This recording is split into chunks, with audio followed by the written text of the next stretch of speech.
Something that I think is vulnerable and maybe even a little bit embarrassing to admit is that the hardest part of medical school rotations for me was the crippling fear that someone was not going to like me, that someone didn't like me, or that someone thought I was stupid. I don't necessarily think this is uncommon. I think for people who consider themselves intelligent and work really hard to do well academically, being thought of as dumb and stupid is the worst, most viscerally upsetting feeling you could possibly have. And I remember that fear being one of the worst parts of medical school, hands down. And obviously sometimes the fear came through. Like, not everyone did like me. I mean, there were a couple people who, for various reasons, because there's tough personalities and strange personalities and strong personalities in medicine, there were some people that didn't like me. And obviously, thankfully, they were far outweighed by all the people who did like me and wrote glowing reviews, and ultimately I did really well. But honestly, it took me until about maybe halfway or a little bit less than halfway of residency to just have this realization that I needed to say, fuck it. I remember hearing someone say, your life gets so much easier the minute you stop giving a shit what other people think about you. And it is so true. Within reason, of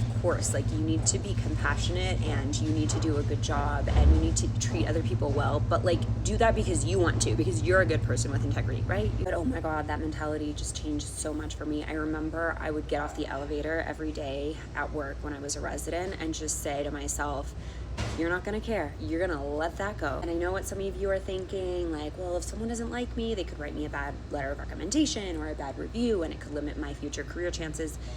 Yes, in theory that's possible, but I would think of it this way. One, it's very unlikely that one or even two people who don't like you are going to ruin your entire career. Even though, yes, I guess that's technically possible, and I'm sure there's people on the internet who have that story, you could let that crippling fear ruin your own life before anything like that ever happens. So you have to stop giving a shit for your own mental sanity, for your own mental health. That's at least what I had to tell myself.